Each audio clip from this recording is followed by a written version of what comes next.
Welcome, everybody. I'm your guy, KNTX. I'm here today with Gerald Celente. Gerald Celente is the founder director of the Trends Research Institute and publisher of the weekly Trends Journal magazine, author of the highly acclaimed and best-selling books Trend Tracking and Trends 2000, published under Warner Books, I believe, is if that's correct. Yes. With a 40-year track record of identifying, tracking, and forecasting trends, Celente is world-renowned as today's #1 trend forecaster. Celente has earned the reputation as a trusted name in trends for his many accurate forecasts, among them the 1987 stock market crash, dot-com bust, gold bull run, the panic of '08, the rise of organic foods, and the popularity of gourmet coffee long before Starbucks was a household name. Thank you, Gerald, for joining us today. Oh, thank you so much for having me on. So we have a lot of similarities in our ideology between our community and the things that you are preaching out there. I, for lack of a better word, I think that's the right way to phrase that. I'm going to keep this pretty high level general. I want my community to get to know you and where they can find you. Unless there's some specific topic you want to go deeper on, we're going to keep this pretty high level so we can get to know more about you and the track record, really, that you have.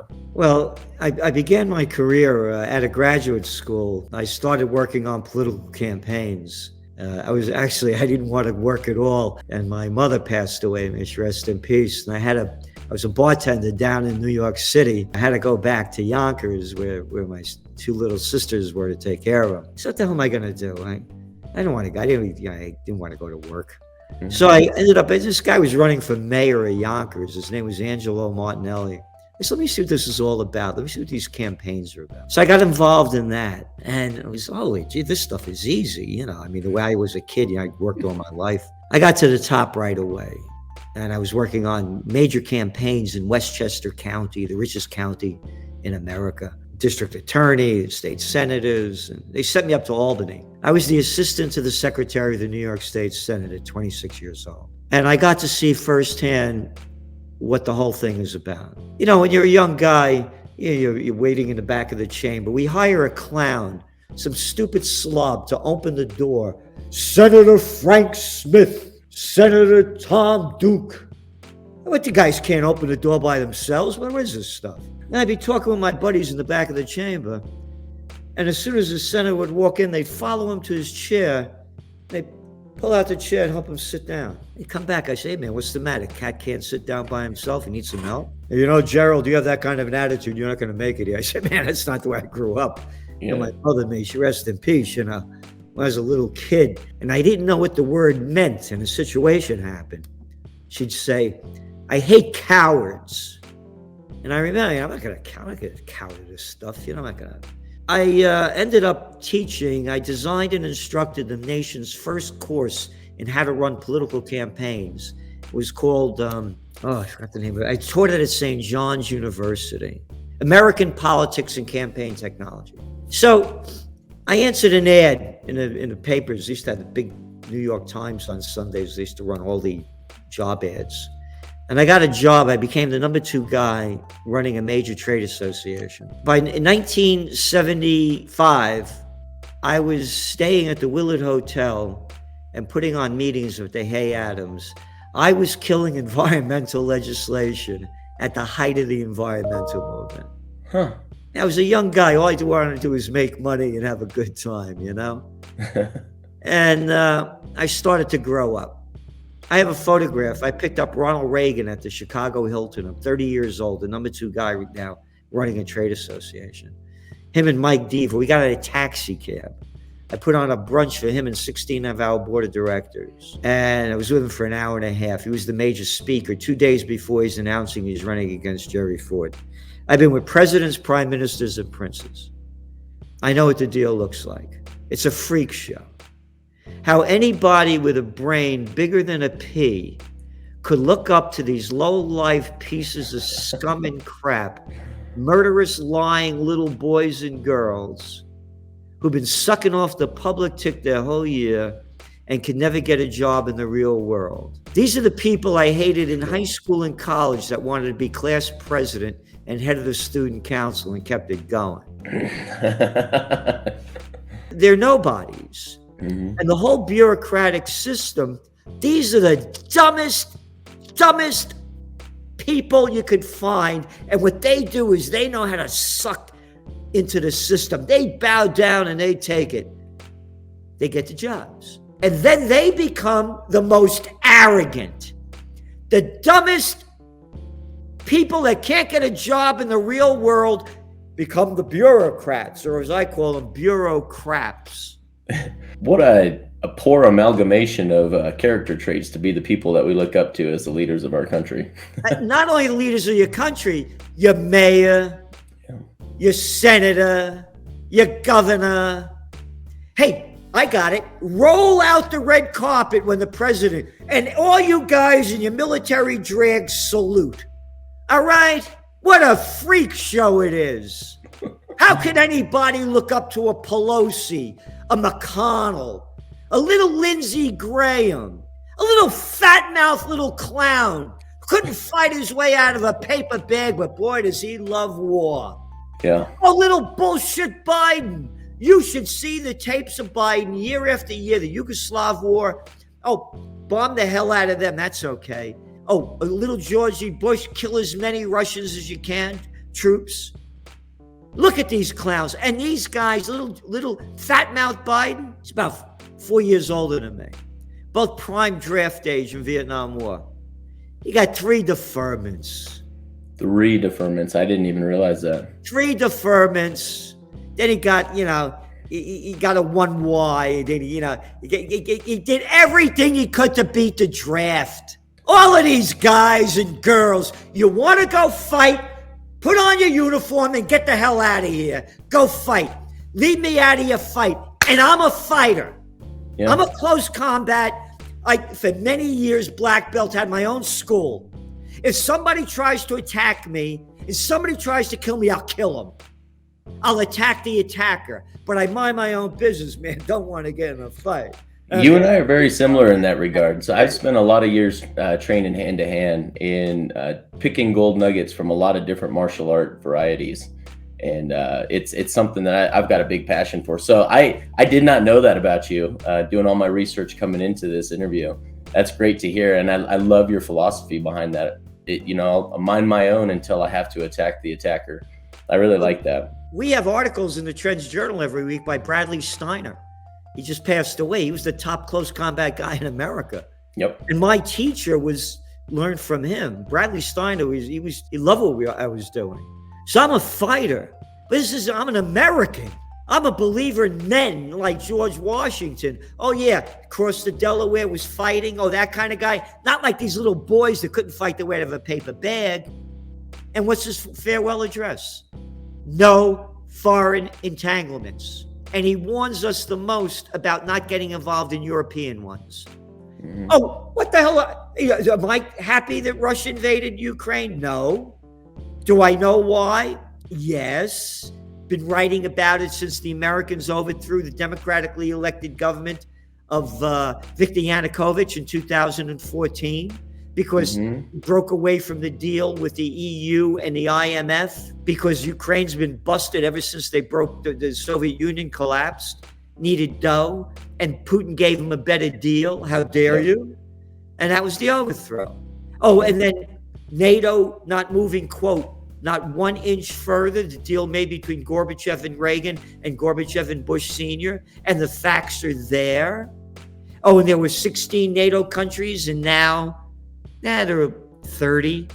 Yeah. Oh, and if we had the Russians up in Canada and the Chinese down in Mexico with missiles aiming at us, we'd love that. And here, American intelligence telling us what's going on. These clowns haven't won a war since World War II.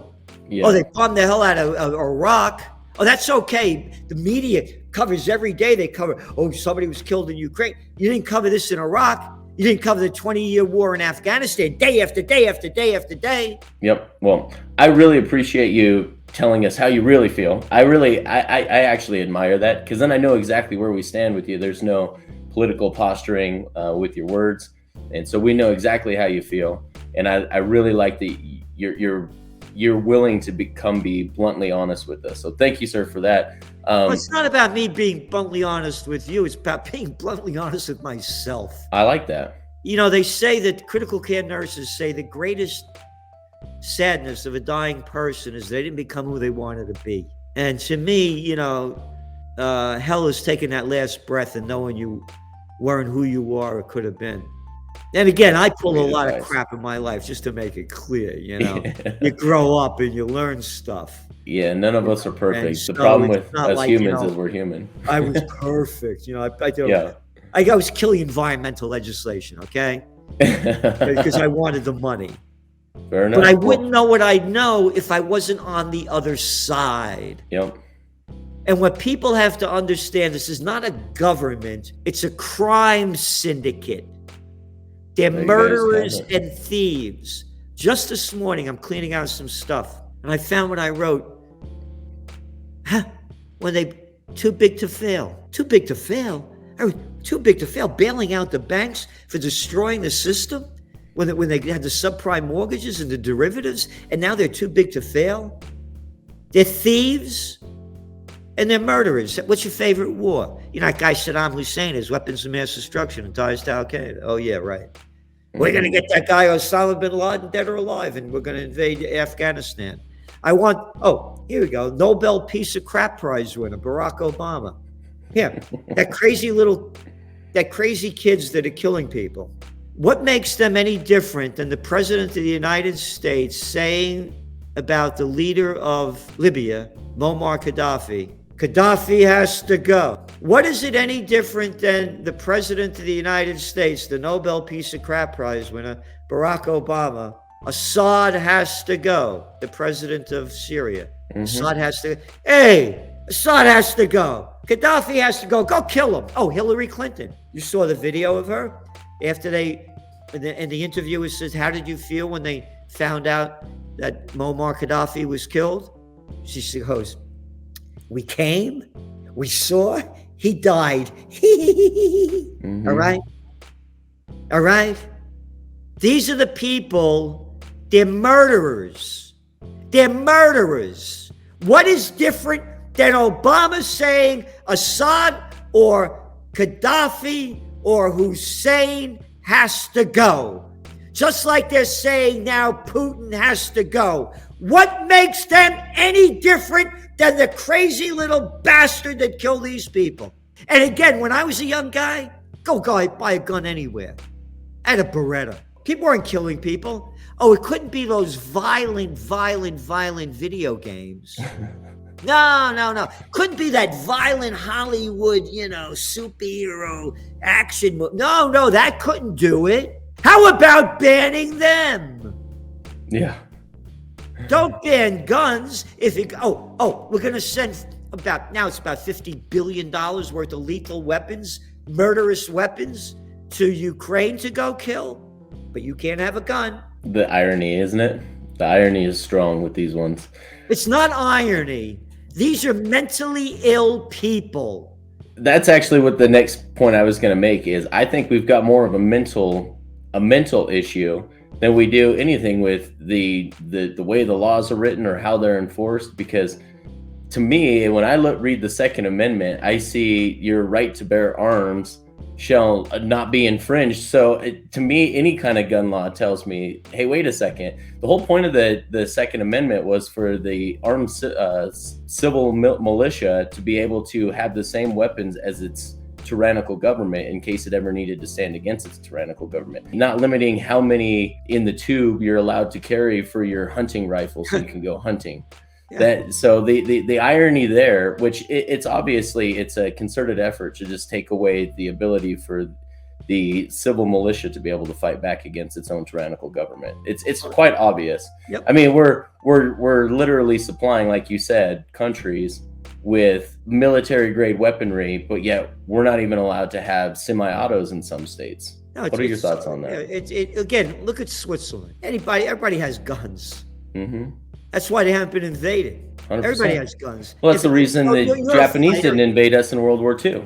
Yeah, right. You're a fighter. I mean, a guy comes at you. If you have a gun and somebody's going to shoot you, shoot them. Absolutely. Oh, no. This is the other stupidity of it. I'm a guy, I was born in the Bronx, spent many years there, I'll get anything I want, man. Legal, illegal. What are you kidding me? Yeah. Oh, how about all those marijuana laws they made up? Huh? Oh yeah, Yeah, I never could. It was against the law. You got all the pot you wanted, anywhere you wanted to get it. absolutely. What are you kidding? But look at all the lives they destroyed with these stupid laws. And the only reason they made it legal is so they could get tax money. Yep. And the only reason they made it illegal is because some maniac back in the 1930s decided, let's make it illegal. Oh, yeah, okay. But you could sell all those Oh, that fentanyl is great stuff. Keep taking more of that. Oh, that's great stuff. Yeah. No deaths there. Nothing to see here, folks. No. But the big drug dealers make it. That's okay. Oh, not drug dealers, big pharma. Excuse me.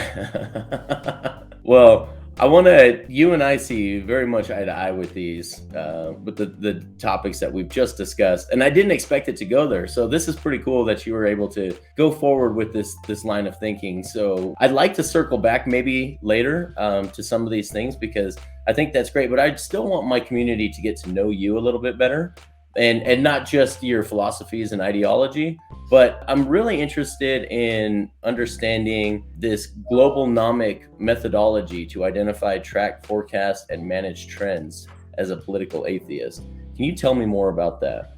Yeah, all things are connected. Or as Chief Seattle once said, all things are connected like the blood which unites us all. So if you're an economist and you're focusing on economic data, you're not seeing what's going on in the world. What's going on environmentally? What's going on socially? How are people's habits changing? What's going on? So what I do each day is I get delivered hard copy, the New York Times, Financial Times, the Wall Street Journal. I read all the information I can, and I underline the salient points of the stories or the articles, and then I make the comment, is this true about that? What about this? And then I go online and I read Fars News Agency, the Iranian. Then I read Al Jazeera, Arab. Then I read Jerusalem Post and Times of Israel, Jewish. China, Global Times. Japanese newspapers. I think it's the Japan Times. I forget the name of that one. I go all over the world. And then, of course, I go to the Bloombergs. I go to the CNBCs. I find out as much as I can more about the economics. So I'm always making connections between what's going on in the world, how people's habits are changing, what's different, where are the market opportunities, what's going to go down, what's going up. So it's always making connections. But the thing is that, as I said to you, the crap that I pulled when I was a young guy, it's a learning process. You never stop learning. I'm 75 years old. I work out every day.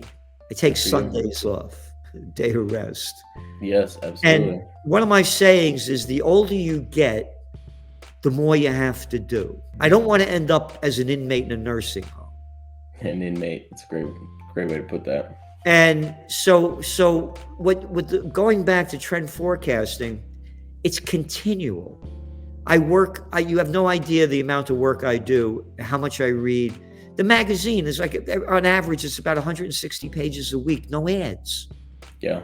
Filled with content and analysis. We tell the story, the way it's being reported. So we give the exact way it's being reported, what the analysis is from the mainstream.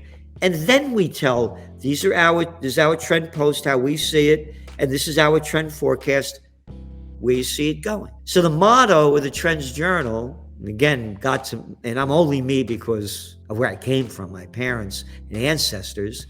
My father, may his soul rest in peace, I'd be shooting off my mouth as a kid, and he'd look at me and he'd go, stop repeating what everybody else is saying 100%. And think for yourself. And that's the motto of the magazine. Think for yourself. This is the news. This is our analysis. This is where we see it going. So we're not skewing what's being put out there. We're just giving you our analysis and trend forecasts. The bottom line is, think for yourself. Absolutely.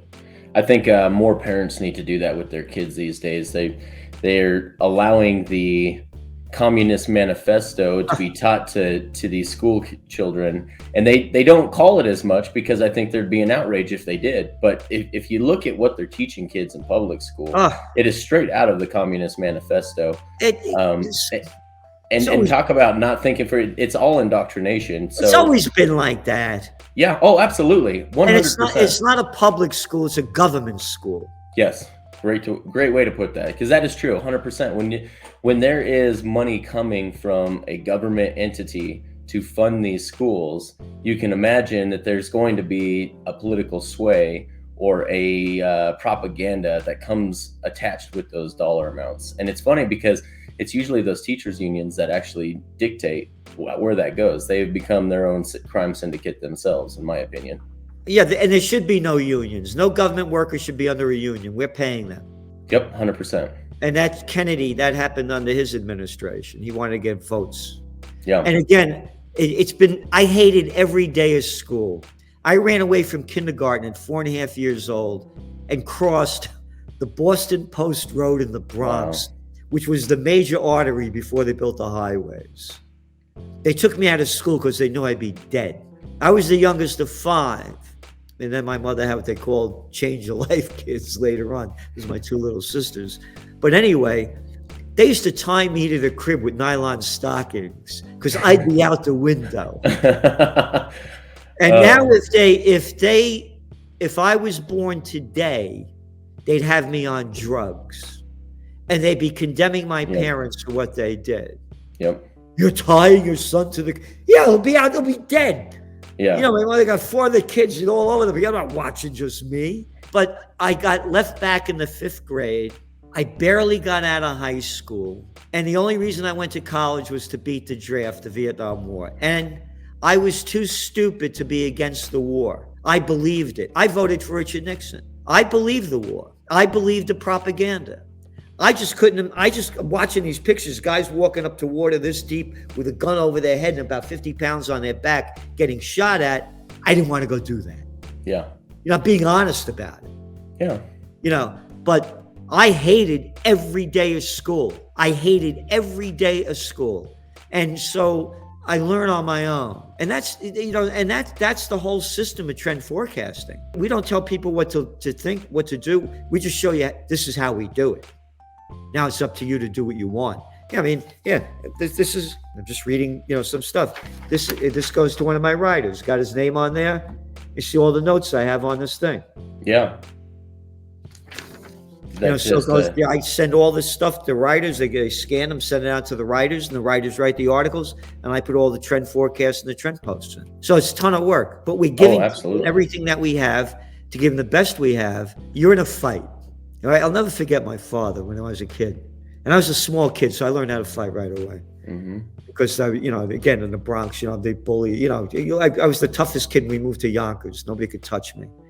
And my father would teach me, son, show them no quarters.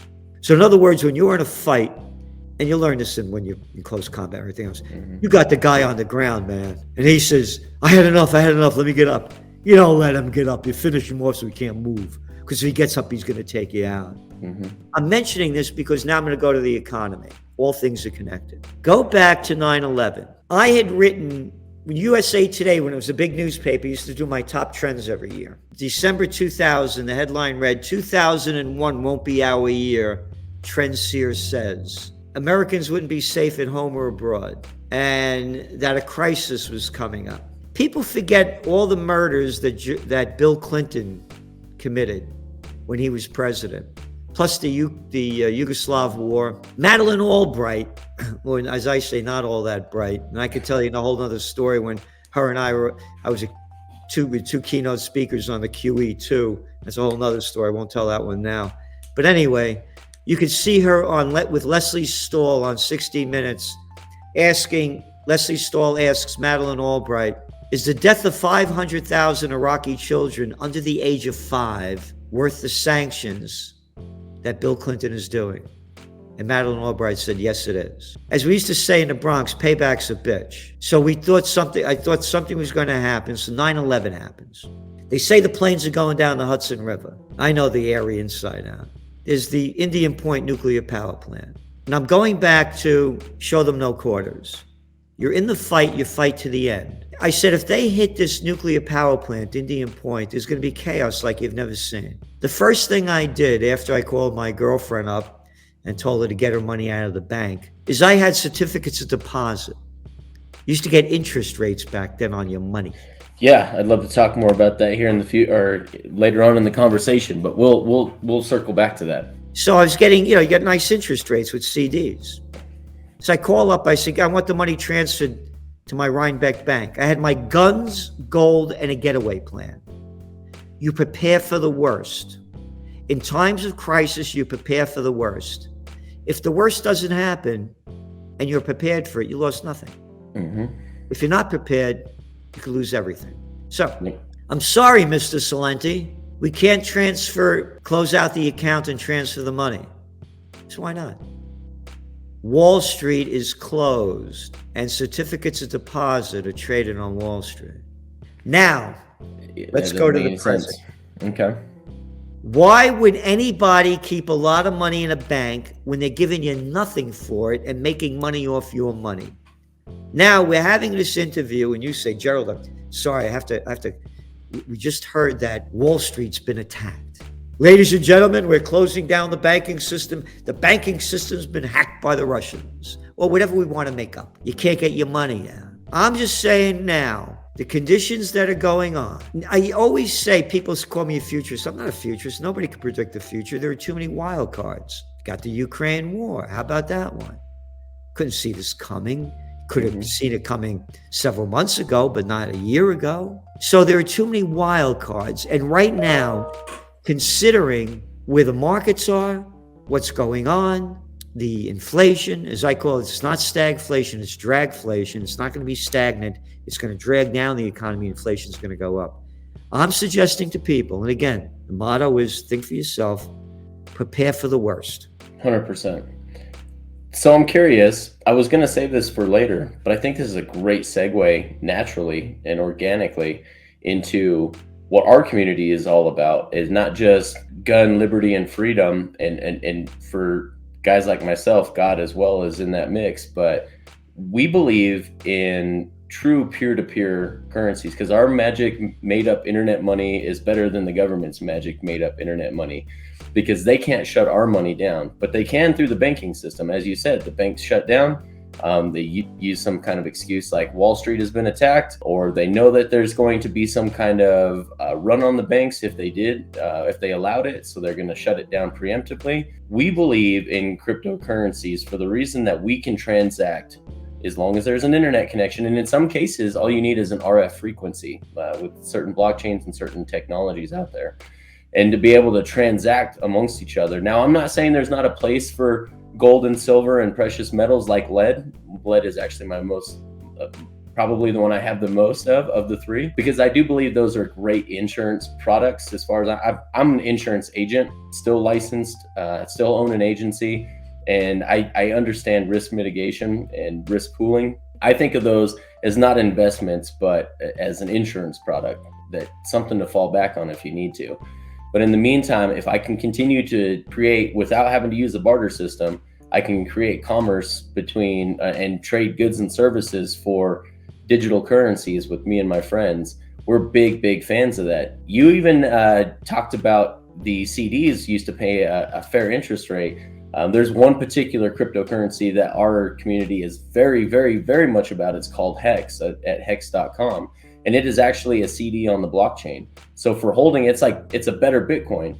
For holding it, I can stake it 1 days out to 5,555 days, and I earn a yield off of it just for holding it. There's a small regulated inflation of 3.69% of the coin inflation, and it only gets paid to those who are staking it.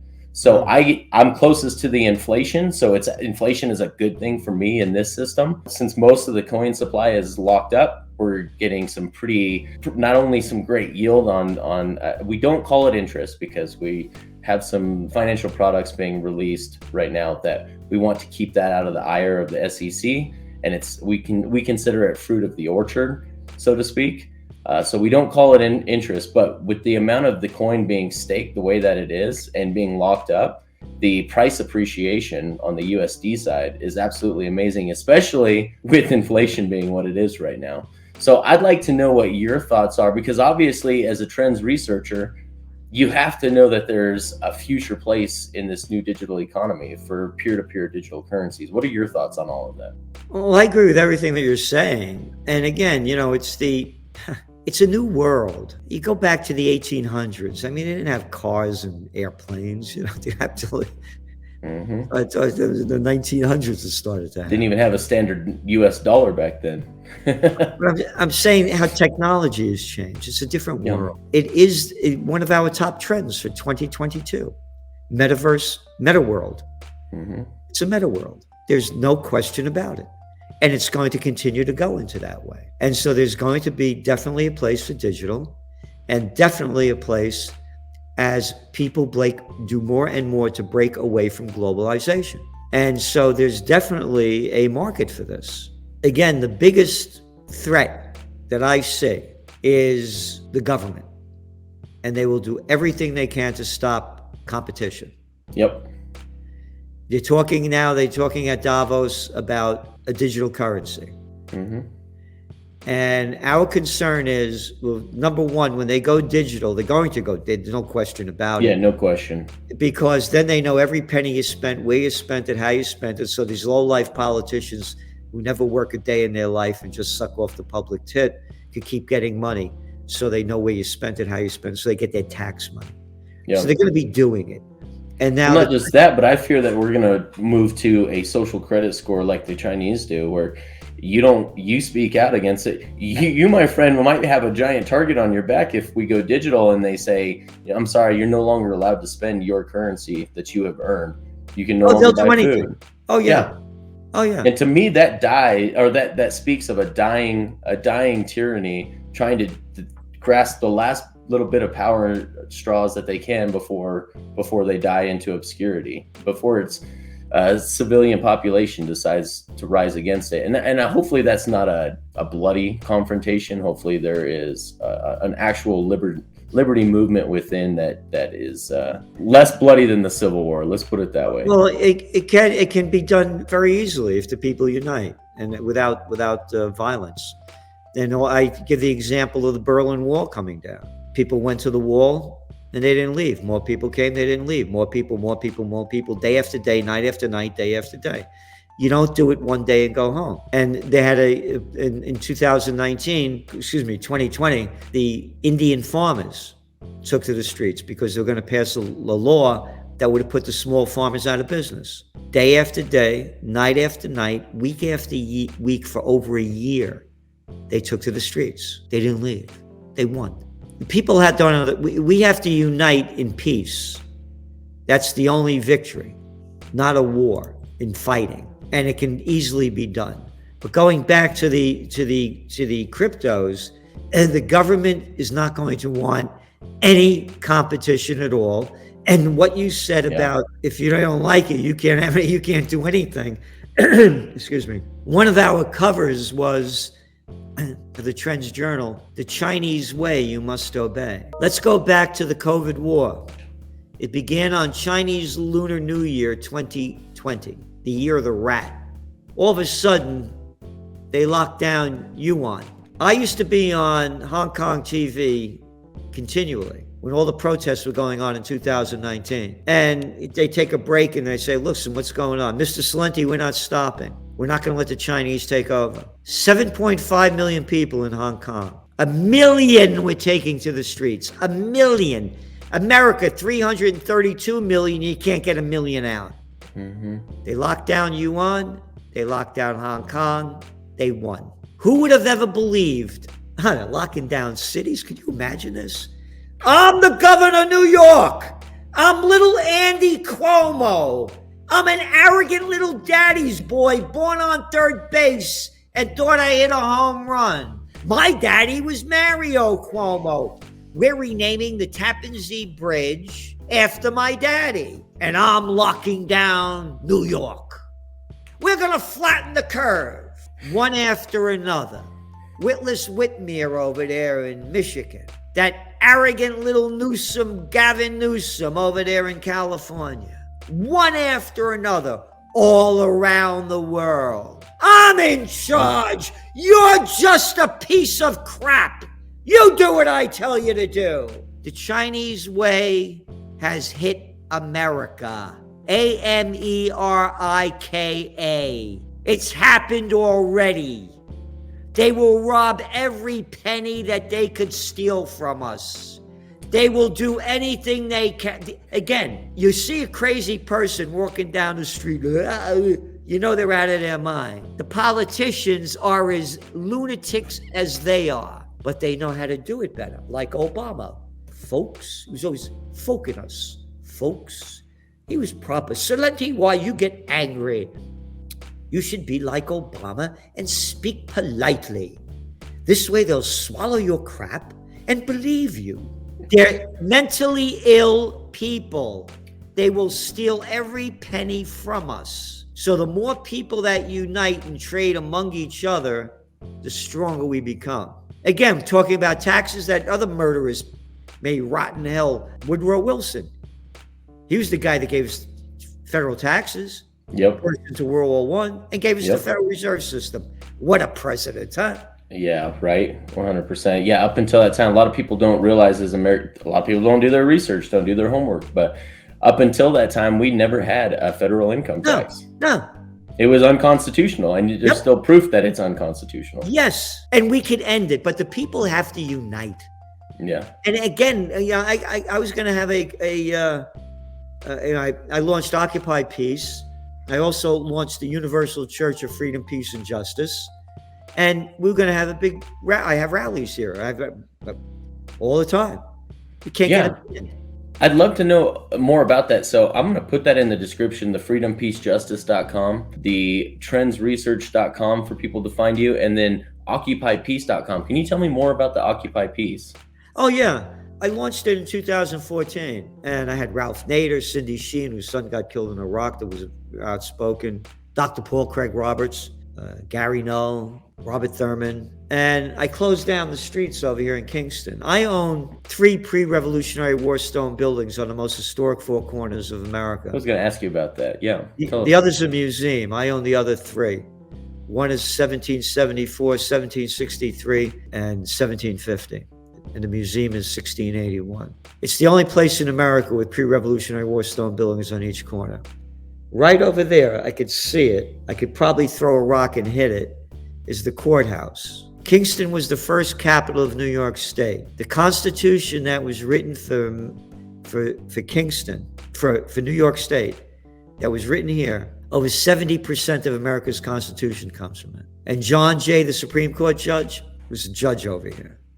The seeds of democracy was sown here. That's why I bought those buildings. And Occupy Peace is very simple. Close the bases in some 80 countries we have around the world, over 700 bases. Bring home the troops. Secure the homeland.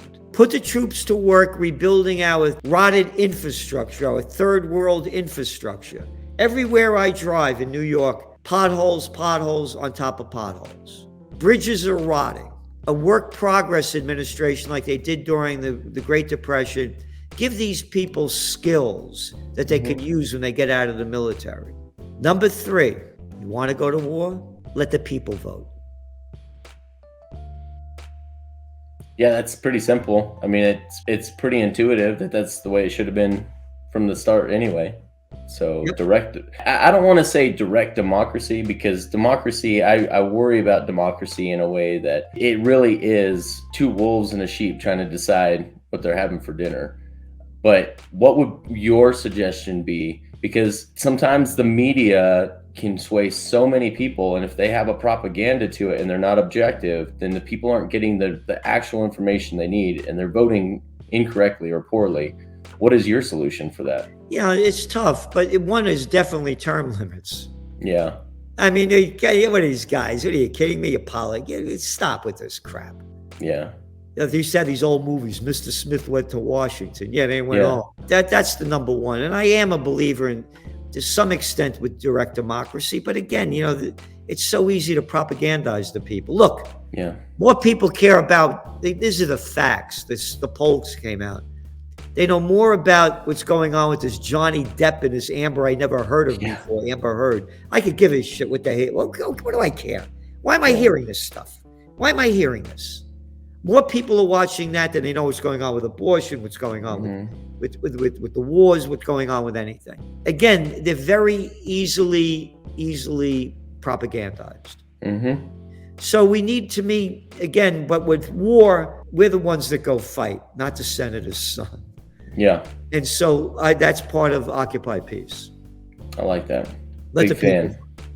Yeah, 100%. Well, I really appreciate your time today. Is there anything else that you'd like to let us know about right now that you're working on, that you would like to make everyone aware of that may not know so much about you, Mr. Celente? Well, the magazine, the Trends Journal, it's trendsjournal.com. There's no magazine like it. I'm not saying it because I'm the publisher. We're giving people everything we can. United we stand, divided we fall. We must unite for peace. And if we don't, we're finished. And there's not Biden calls himself a Roman Catholic. Pelosi calls herself a Roman Catholic. It ain't really Rome from being Catholic. Yeah. Here, this archbishop won't give Pelosi communion because she's pro-abortion. How about being pro-war? Oh, Jesus loves mass murder. Nope. Oh, no, you're wrong, because after all, look at all the Christians in Congress that, every Democrat voted for more lethal weapons for Ukraine. Oh, it's God's way to slaughter people in the 21st century. Irony. These people call themselves Christians. Yeah.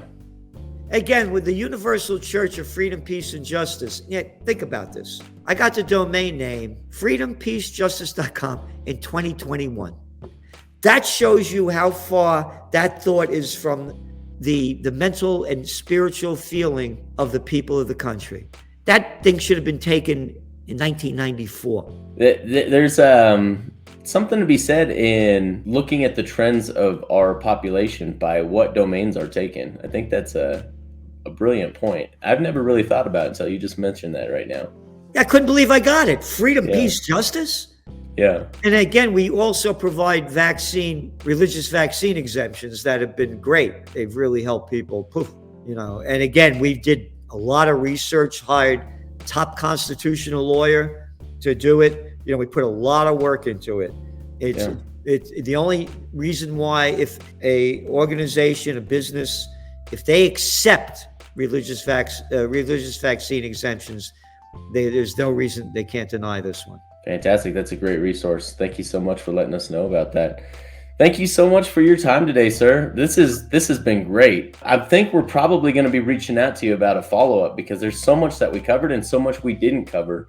Okay. We really didn't get to expand. And I know you're a busy man, and I know we are very busy on our end. So I would love to continue our conversation. Terrific. And maybe bridge some of the connections we have and see if there's some benefits, some mutual benefit that we can get from expanding our networks together. So I really appreciate you, sir. That'd be wonderful. And the thing that I say to everybody out there, get in the best shape you can, physically, emotionally, and spiritually. I like that. The stronger you become, the stronger we become. And again, we must unite. United we stand, divided we die. Because we are on the cusp of World War III. If the United States invaded Iraq, and if Russia and China gave the Iraqis billions and billions of dollars to kill the Americans, what would the reaction be? Now, let's reverse that. And I want to make this clear. As I said, totally opposed to the war. Once upon a time, there was a man by the name of Napoleon Bonaparte. Famous chart. Leaves Poland with 420,000 troops to attack Moscow. Came back with 10,000. Then there was a guy by the name of Adolf Hitler. Launched Operation Barbarossa. Killed an estimated 25 million Russians. Who were the first people to defeat the Germans in World War II?